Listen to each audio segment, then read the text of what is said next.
Good day everyone. Today we are going to discuss about trematodes. But first ay apakilala ko po muna sa inyo yung member ng aming group. We are the group 5. First is si Miss Lambot, Christine May, Liwanagan Jurina Lin, Manuba Jomalin, Monton Kane Ashley, Ray Mark Raniel, and Suporna Kristen Emerald. I-discuss po namin ngayon yung trematodes, but before that, nag-prepare po kami ng icebreaker. And here po si Miss Christine May para i-discuss sa inyo kung paano po yung flow ng icebreaker. So, good day po ulit. So, ang ating icebreaker po is... Next slide po So, ito po is guess the song based on emojis. So, magpapakita po kami na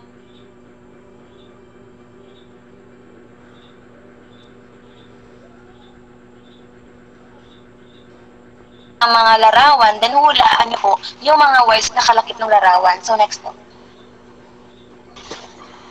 Next po.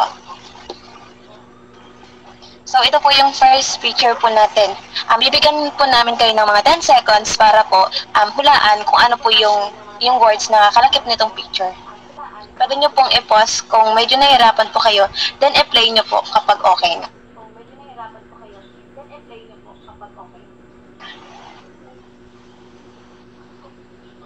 So, next po. So, ito po yung unang sagot, yung One Love. So, ito naman po yung kasunod. So, ganun din po. We give you time po para hulaan to.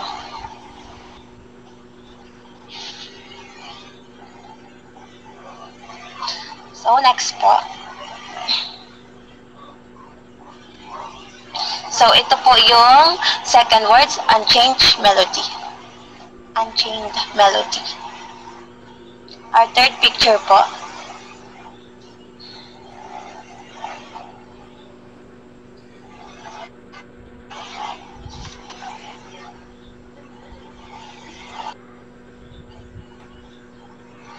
So, ito na po yung tamang sagot, thinking out loud.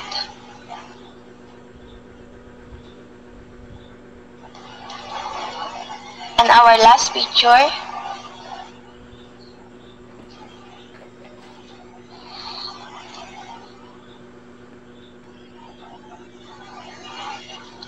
So, back to December. So, good, congratulations po kung nakuha niyo po yung lahat ng So, let's move on po for the next slide.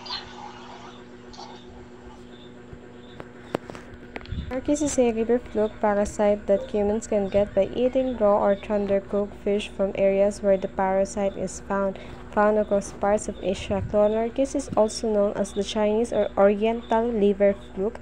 Liver flukes infect the liver, gallbladder, and bile duct in humans. Sinensis, stages, sporosis. Distinguishing features. Sporosis resembles a hollow and simple sac. Radiae. It has a pharynx but no esophagus or intestine.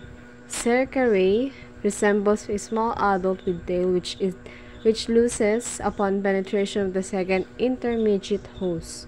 Tail has dorsal and ventral fins on it to aid in locomotion, brownish in color. Opisthorchis sinensis, stages, sporosis. Distinguishing features, elongated shape with pointed anterior end and a more rounded posterior end. Radiae, sac-like structure. Cercarae, presence of a characteristic tail which varies in shape depending on the species, but often includes a terminal fork or bifurcated structure.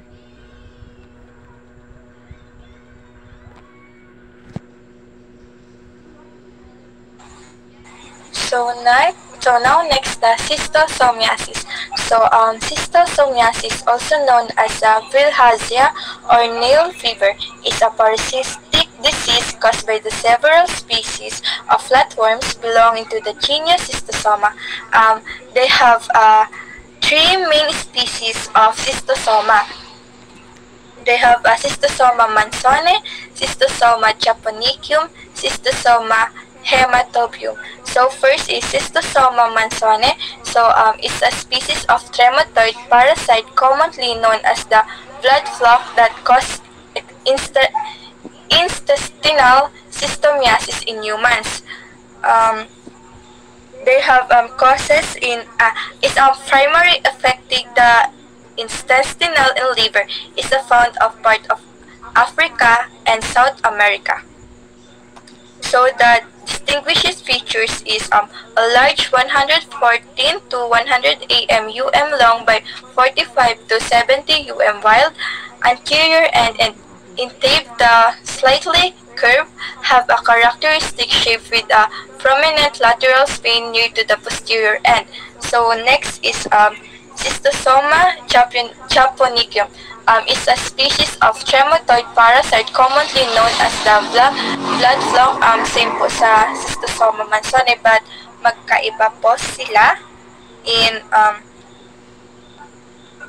kasi sa ano naman po siya sa urogenital schistosomiasis affecting the urinary tract and genital organs. It is prevalent in Africa and the Middle East.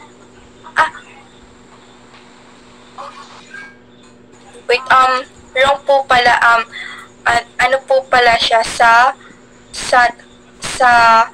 East Asia, particularly in China, the Philippines, and the part of Indonesia. So, distinguishing features niya is large, 110 to 170 long by 40 to 70 wide, where conspicuous terminal spine. So next is Schistosoma hematobium. So is a species of parasitic flatworm, also known as the blood flock, that causes disease called urogenital cystomiasis or urinary cystomiasis in humans. So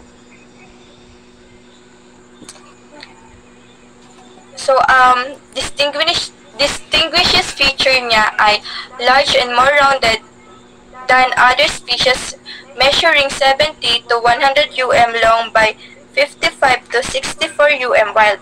Is smaller and less conspicuous than other species. Next po.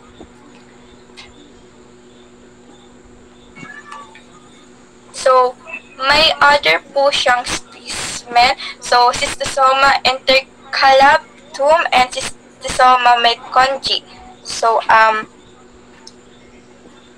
Schistosoma intercalatum is the circle gel which is also released from the infected nails into the freshwater body, where they can perforate the skin of human during water contact. So distinguishes feature niya is the eggs are similar to Schistosoma hematobium shape and possessing a terminal spine longer 140 to 240 and equatorial central bulky and are shed in stool, not urine. So Schistosoma meconici is same din po sila ng effective stage of Schistosoma in the cercariae, which are released from infected snails in the freshwater bodies, where they can penetrate the skin of human during water contact.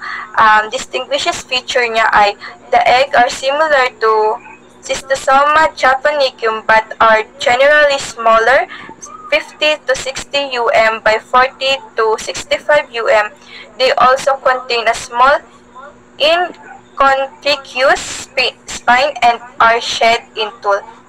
So next po.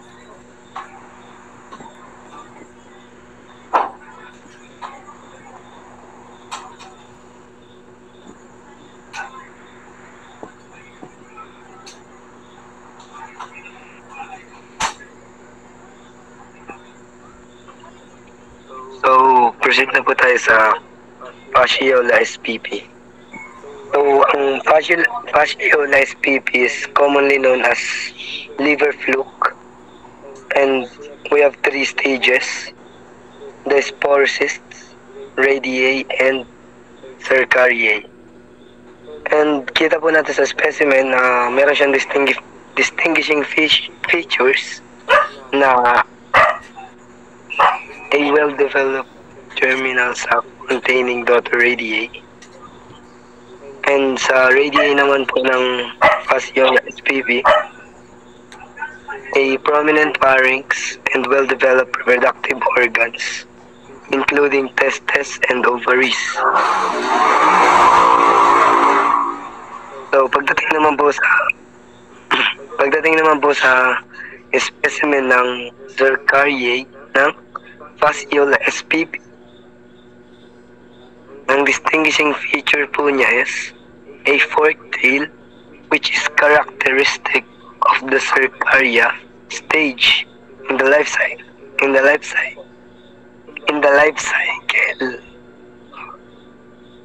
of many trematodes, including Fasciola species.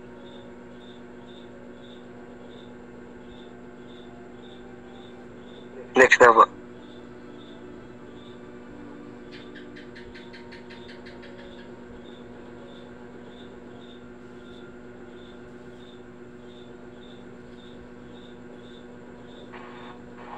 So next po is meron pong type ang Fasciola species, and first po is the Fasciola hepatica.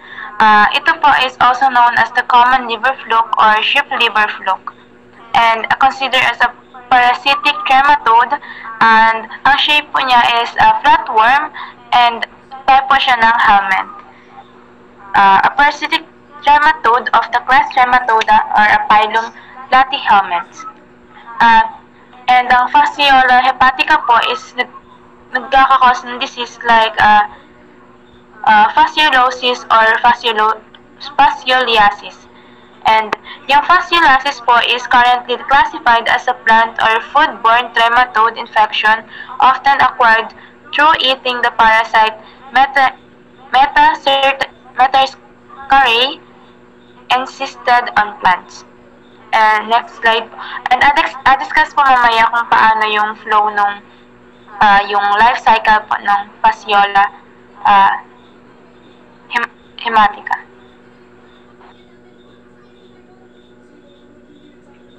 So, sa Fasciola gigantica po, it is a parasitic flatworm of the class Trematoda, which is, siya yung nagkakos ng tropical fascioliasis. It is a large liver fluke. So, parehas ng liver fluke, and the parasite commonly infects cattle and the parasite commonly infects cattle and buffalo, and can also be seen regionally in goats, sheep, and in non-ruminants or donkeys. So, sabi dito is, ang commonly na naapektuhan lamang ng Fasciola gigantica yung mga cattle and buffalo. Samantalang yung makikita lang ito minsan sa goats and sheep. Next na po.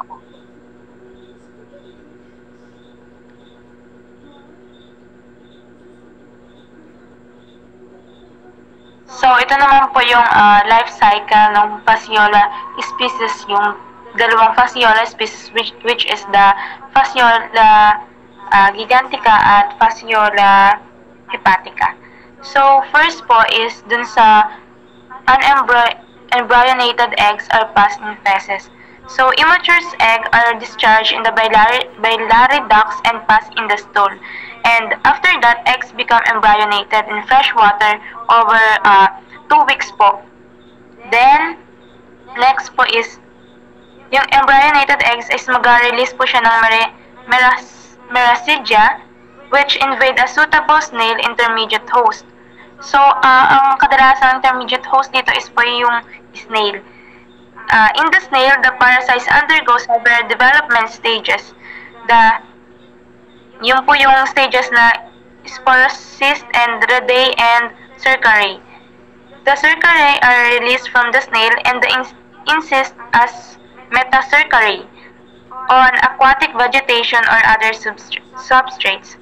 And the human and other mammals become infected by ingesting metacercare contaminated vegetation. So, next po nun is, after ingestion, the metacercare insist in the duodenum and penetrate through the intestinal wall into the peritoneal cavity. And the immature flukes then migrate through the liver, parenchyma into biliary ducts, where they mature into adult flukes and produce eggs. And in human po, maturation from metacercare into adult flukes usually takes about 3 to 4 months. And yung pong development po niya is mas matagal po kapag sa fasciola hepatica kaysa po dun sa fasciola gigantica. Next slide po.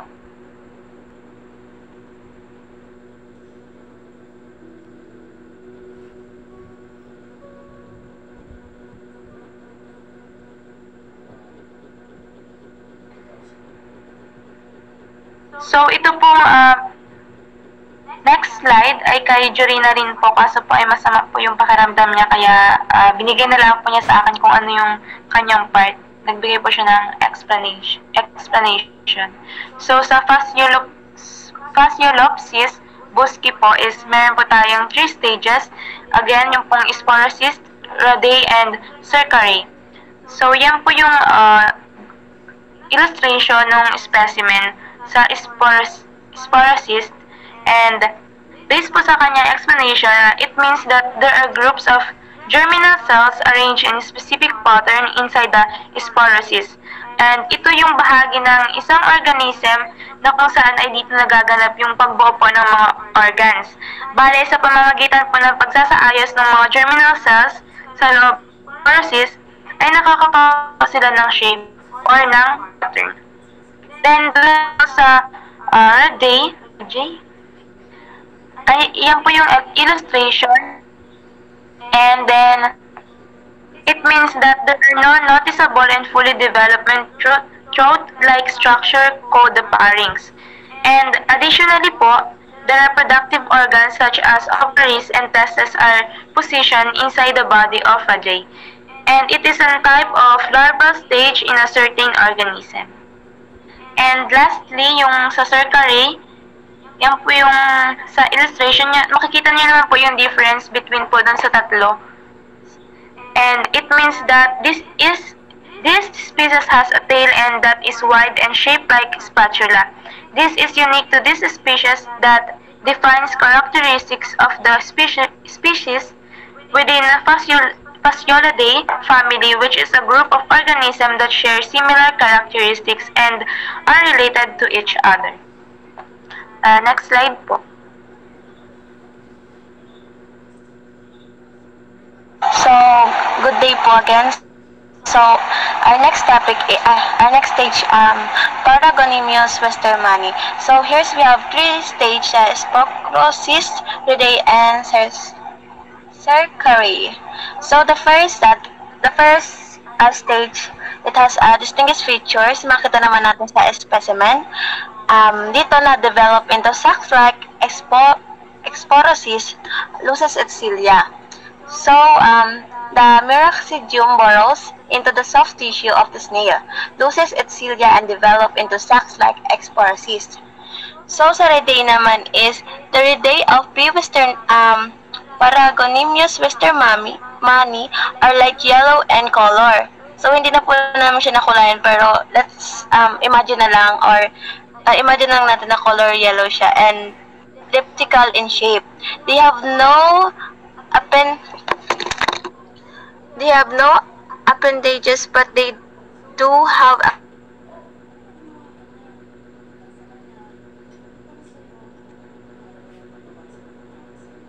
mouth and well-developed pharynx and intestine. So, sa pro, yellow, brown, and ovoid and elongated.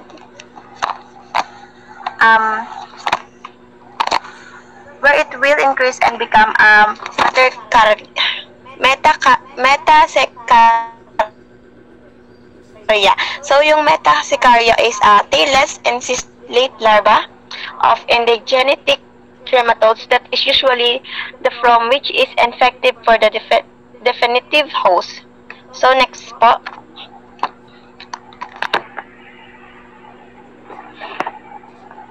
Next slide po. So the most common lung fluke is that infected human is the P. westermani. So, ito is species that only helminth parasite that naturally inhabits from lungs as an adult form. So, parasite of Paragonimiasis, also known as the Paragonimius infection. Paragonimius is a lung fluke or a flatworm that is infected lung of human after eating an infected raw or undercooked crab or crayfish. So, meron po tayong mga primary host. Ito po yung may picture po akong in-encode. Sila po is felids and canids. So, yung iba naman po is, it's like a wild animals po na nakakuha niyan. So, again po, humans become infected after eating raw freshwater, crab, or crayfish that have been infested with the metasecaria.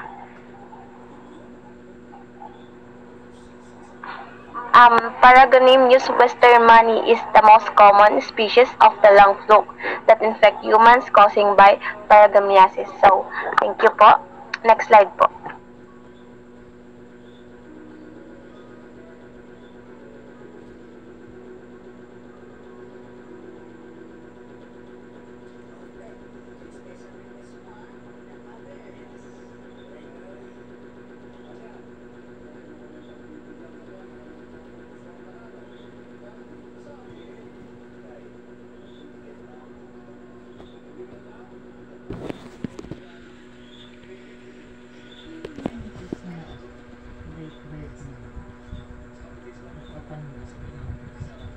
Characteristics: tegumental papillae, presence of schistosoma hematobium, presence of schistosoma manzoni, presence of schistosoma japonicum. Absence of schistosoma japonicum. Number of testes: schistosoma hematobium. Single large testis ang schistosoma hematobium. Yung pong tatlong schistosoma hematobium, schistosoma manzoni, and schistosoma japonicum is same po silang tatlong single large testis. Position of ovary. Both po ng schistosoma manzoni and schistosoma japonicum is posterior to testes, while po ang schistosoma hematobium is anterior to testes. Uterus. So, both po ng three is absence po sila ng uterus, yung schistosoma hematobium, schistosoma manzoni, and schistosoma japonicum. Vitellaria. Vitiklaria. So, same po ang schistosoma hematobium and schistosoma manzoni. Follicular extending laterally beyond intestinal caica. While po ang schistosoma japonicum is follicular extending laterally beyond intestinal caica. Eggs. So, magkakaiba ng sukat. So, ang schistosoma hematobium is oval, terminal spine, 45 to 70 UM by 114 to 175 UM. While ang manzoni or schistosoma manzoni is oval, lateral spine, 41 to 70 UM by 118 to 180 UM. Schistosoma japonicum, round, rudimentary lateral spine, 68 to 90 UM by 70 to 100 UM. Habitat in defensive hope, definitive hopes. So, same po ang Schistosoma mansoni and Schistosoma japonicum, which is mesenteric veins, while po ang Schistosoma hematobium is periuretral venous plexus. Intermediate host. Schistosoma hematobium is Bolinus species freshwater snails. Schistosoma mansoni, Biomphallaria species freshwater snails. And Schistosoma japonicum is Oncomelania species freshwater snails. In infective stage ng Schistosoma hematobium and Schistosoma mansoni and also Schistosoma japonicum is Cercariae. Paras po silang tatlo.